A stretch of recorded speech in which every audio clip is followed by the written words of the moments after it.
Le sommet du patrimoine et de la performance, on va s'intéresser ou faire un détour par la passion et par l'art avec Victoire Ginès. Bonjour Victoire. Bonjour. Vous êtes vice-présidente directrice du business développement, commissaire-priseur chez Christie's.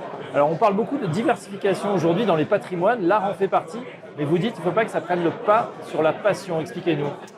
Alors pour moi, quand on s'intéresse à l'art et qu'on veut en mettre dans son portefeuille d'actifs, il faut avant tout acheter par goût, par passion, par amour de l'objet ou du tableau. On ne peut pas faire un bon achat s'il n'est pas dicté avant tout par le plaisir de le posséder. Oui. L'art, c'est un actif particulier parce que c'est un actif dont vous allez pouvoir profiter et du coup, il faut l'apprécier. Et c'est pour ça que je pense qu'il doit être dicté vraiment par le goût et par son objectivité. Enfin, c'est, Oui. Alors après, on peut penser qu'il y a peut-être des gros patrimoines ou ceux, par exemple, qui transmettent leur entreprise, qui ne sont jamais ou très peu intéressés à l'art.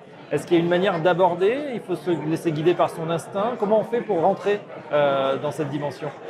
Alors, je pense que le marché de l'art est un marché qui fait peur, effectivement, quand on a l'impression de ne pas avoir la connaissance et l'éducation requise. Et c'est une erreur, en fait. Les salles des ventes, les galeries sont des musées vraiment dans lesquels on peut rentrer gratuit, où on peut poser des questions, regarder, s'interroger et sortir sans avoir acheté. Donc il faut pousser les portes, il faut interroger les spécialistes qui sont avant tout des savants passionnés. Chez Christie's, nous, on a la chance d'avoir un panel de spécialistes, toutes spécialités confondues, des livres au mobilier classique, en passant par les tableaux, l'art africain et océanien, les sacs à main, les bijoux, les montres, même les voitures. Et c'est toujours avec plaisir et passion que nos experts vous parleront des œuvres qu'ils vont présenter dans les ventes. Donc je pense qu'il faut commencer par se faire l'œil, il faut aller voir, il faut interroger. Et quand on veut passer à l'achat, il ne faut pas hésiter à se faire aussi conseiller et essayer de comprendre le mécanisme de la salle des ventes. Mais si ça a l'air impressionnant de l'extérieur, c'est en fait un monde qui est accessible, accueillant et dont on peut pousser la porte très facilement. Très bien. Justement, sur ce marché de l'art en général, on voit qu'il y a des turbulences, notamment sur le marché coté, les actions, les actifs. Certains ont envie de diversifier. Comment se porte ce marché de l'art en 2025? Alors c'est un marché qui est assez résilient, je ne vais pas vous mentir, il y a quand même un ralentissement du marché.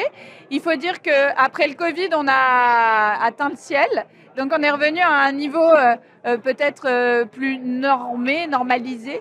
Mais malgré tout, on n'est pas retombé à un niveau pré-Covid, donc on reste sur un marché très dynamique. Ce qui a ralenti, c'est sans doute les transactions au-dessus de 10 millions d'euros. Mais en dessous, il y a encore tout un panel de transactions qui ne cesse d'augmenter. Donc en volume, les transactions se multiplient et continuent d'augmenter. En valeur, on a un petit peu diminué parce qu'on a moins de très fortes valeurs au-dessus de 10 millions qui sont en transactions.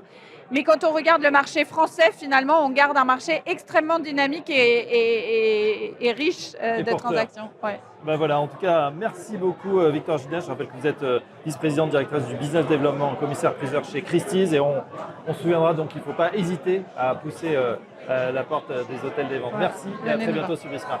Merci.